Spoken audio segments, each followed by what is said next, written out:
রোজা শবে সাদেক থেকে সূর্যাস্ত পর্যন্ত নিয়ত সহকারে ইচ্ছাকৃত পান ও আহার ও যৌনতৃপ্তি থেকে বিরত থাকাকে রোজা বলা হয়। প্রত্যেক আকেল বোধ সম্পন্ন বালেক, বয়স্ক, সুস্থ নরনারীর উপর রমজানের রোজা রাখা ফরজ।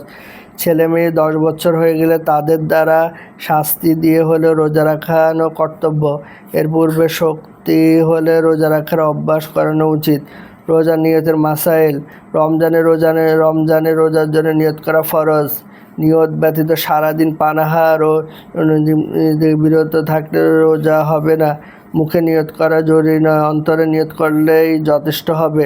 তবে মুখে নিয়ত করা উত্তম, এই অর্থে যে তাতে মনের খটকা দূর হয়ে যায়। মুখে নিয়ত করলে আরবিতে হওয়া জরুরি নয়, যে কোনো ভাষায় নিয়ত করা যায়।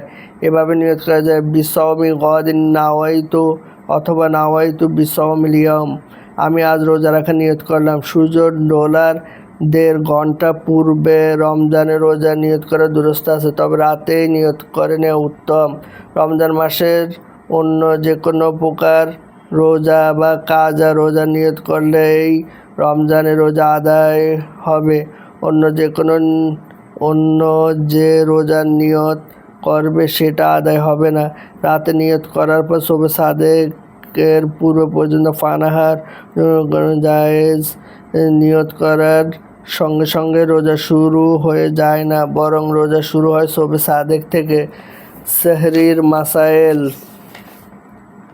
সেহরি খাওয়া জরুরি নয়, তবে সেহরি খাওয়া সুন্নত, অনেক ফজিলতের আমল। তাই ক্ষুধা না লাগলে বা খেতে ইচ্ছে না করলেও সেহরির ফজিলত হাসিল করার নিয়তে যাই হোক কিছু পানাহার করে নিবে। নিদ্রার কারণে সেহরি খেতে না পারলে রোজা রাখতে হবে। সেহরি না খেতে পারায় রোজা না রাখা অত্যন্ত পাপ। সেহরির সময় আছে বা নেই নিয়ে সন্দেহ হলে সেহরি না খাওয়া উচিত। এরূপ সময় খেলে রোজা কাজা করা ভালো। আর যদি পরে নিশ্চিতভাবে জানা যায় যে তখন সেহরির সময় ছিল না, তাহলে কাজা করা ওয়াজিব।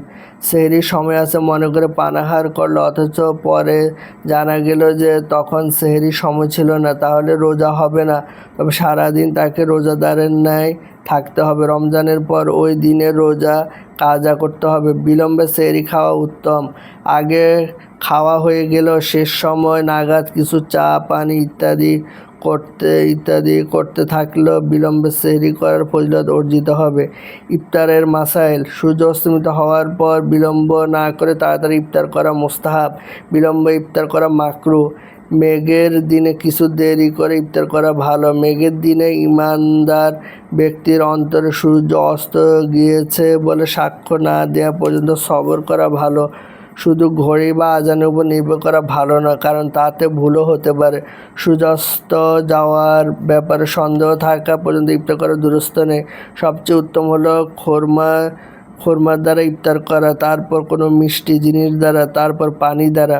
লবণ দ্বারা ইফতার শুরু করা উত্তম, এই আকীদা ভুল। ইফতার করার পূর্বে নিম্নোক্ত দোয়া পাঠ করবে। দোয়া পাঠ করা মুস্তাহাব। ইফতার করার পর নিম্নের দোয়া পাঠ: আল্লাহুম্মা লাকা সুমতু ওয়া আলা রিজকিকা আফতারতু।